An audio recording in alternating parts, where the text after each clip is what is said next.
Bonjour à tous et à tous et bienvenue dans cette nouvelle édition de l'Info Expresso. Cette semaine, en ce lundi 5 novembre 2018, nous évoquerons l'actualité de la communication et des médias avec notre chroniqueuse Justine. Bonjour Justine. Bonjour Julie. Comme vous le savez, nous fêtions mercredi dernier la célèbre fête d'Halloween, mais cette année certains ont eu plus peur que d'autres.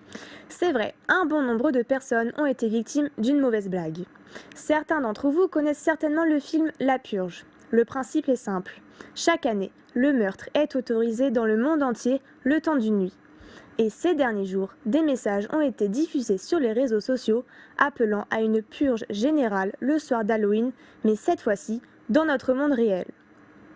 On a pu retrouver dans l'émission du 31 octobre de Quotidien des images de story Snapchat où on pouvait retrouver les règles de cette éventuelle purge. Cette blague a été prise très au sérieux par le ministère de l'Intérieur et par la police.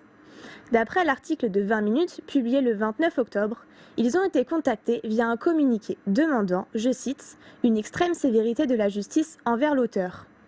Ce dernier s'est finalement dénoncé sur les réseaux sociaux et a été mis en garde à vue le temps d'une nuit. C'est vraiment dommage que cette fête puisse tourner aussi mal. Effectivement Justine, je pense qu'il y a de meilleures façons de fêter Halloween. Changeons de sujet pour en aborder un tout autant différent. Nous parlons de la Paris Games Week qui s'est déroulée du 26 au 30 octobre 2018 dernier. Ce salon permet de vivre un moment d'immersion dans le monde du jeu vidéo. Au programme, compétition, défilé de cosplay, tests d'innovation technologique, cet événement constitue une réelle opportunité pour les marques. En effet, Julie, car PlayStation a créé un siège pliable pour les visiteurs qui font la queue toute la journée. C'est un article publié sur le site spécialisé J'ai un pote dans la com qui nous a partagé cette innovation le 30 octobre dernier. Cet accessoire anodin est un réel ami pour calmer les douleurs causées par les heures d'attente interminables. Notez que ce tabouret est responsable car il est recyclable et made in France. D'ailleurs, d'après un article de Ouest France publié le 31 octobre dernier, l'industrie de l'e-sport est en plein essor car il y a plus de 5 millions de consommateurs en France. C'est donc un réel coup de maître de la part de PlayStation. Il s'agit en effet d'un monde en pleine extension. Restons donc dans le monde du digital. Il me semble qu'un événement a bousculé la planète Instagram cette semaine. Pouvez-vous nous en dire un peu plus ? Parfaitement.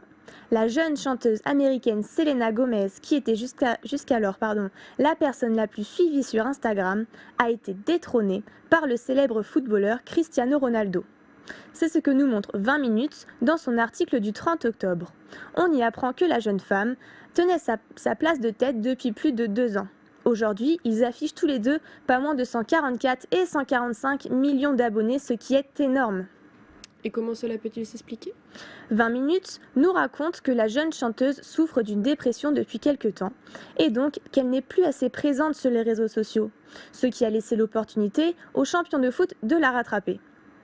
Par ailleurs, Ouest France nous précise dans un article datant du même jour que les 2 sportifs qui sont dans le top 10 d'Instagram sont donc Cristiano Ronaldo et le joueur brésilien du PSG Neymar. Cela constitue donc un très beau palmarès pour les sportifs. Merci Justine pour ces précieuses informations et surtout pour votre venue sur notre plateau. C'est la fin de ce rendez-vous hebdomadaire. Nous nous retrouvons la semaine prochaine pour une nouvelle émission de l'Info Expresso. Merci à tous en vous souhaitant une belle journée.